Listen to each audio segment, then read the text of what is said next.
വീട്ടിൽ വന്ന പാടെ ഞാൻ ചെയ്യുന്നൊരു പണിയാണ് വിൻഡോസ് ഒക്കെ ഓപ്പൺ ചെയ്യുന്നത്. കാരണം രാവിലെ എല്ലാം അടച്ചു മൂടി ഇട്ടിട്ട് പോകുന്നതാണ്. കുറച്ച് വെട്ടവും വെളിച്ചവും ഒക്കെ കയറിക്കോട്ടെ എന്ന് വിചാരിച്ചിട്ട് വിൻഡോസ് ഒക്കെ അങ്ങ് ഓപ്പൺ ചെയ്തിട്ട് ഇന്ന് പിന്നെ സൂര്യ മ്യൂസിക് ചാനൽ അങ്ങ് വെച്ചിട്ട് അതിലെ പാട്ടൊക്കെ കേട്ടിട്ടാണ് കേട്ടോ ഇന്നത്തെ ജോലി. പണ്ട് സ്കൂൾ ടൈമിൽ സ്കൂളിലൊക്കെ പോയിട്ട് വന്നിട്ട് ചാനൽ വെച്ചിട്ട് അതിലെ ആൽബം സോങ്സ് ഒക്കെ കേട്ടിട്ടായിരുന്നു ചോറൊക്കെ കഴിച്ചുകൊണ്ടിരുന്നത്. ഇന്ന് എന്തോ എനിക്ക് അങ്ങനെ തോന്നിയിട്ട് ഞാൻ ഇന്ന് ആ ചാനലൊക്കെ വെച്ചിട്ടാണ് അതിലെ പാട്ടൊക്കെ ആസ്വദിച്ചാണ് വീട്ടിനകത്തുള്ള പണികളൊക്കെ ചെയ്തത്. പിന്നെ മുറ്റോടെ കഴിഞ്ഞപ്പോഴത്തേക്ക് ഞാൻ കുറച്ച് സ്കിൻ കെയറിലോട്ട് പോവുകയാണേ.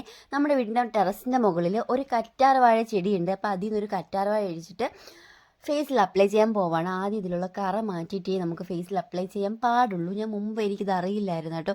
ഞാൻ ഫേസിൽ അപ്ലൈ ചെയ്ത് എനിക്ക് ഭയങ്കര ചൊറിച്ചിലും ഇറിറ്റേഷനൊക്കെ വന്നിട്ടുണ്ടായിരുന്നു. അതിന് ശേഷം പഠിച്ച ഒരു കാര്യമാണ് അത് കഴുകിയതിന് ശേഷം മാത്രം ഫേസിൽ അപ്ലൈ ചെയ്യുക എന്നുള്ളത്. ഇന്ന് ഹെയർ വാഷിംഗ് ഡേ അല്ലാത്തതുകൊണ്ട് തന്നെ ഹെയറിലൊന്നും അപ്ലൈ ചെയ്യുന്നില്ല കേട്ടോ. ഫേസിൽ ജസ്റ്റ് ഒരു അലോവേറ ജെല്ല് മാത്രമേ അപ്ലൈ ചെയ്യുന്നുള്ളൂ.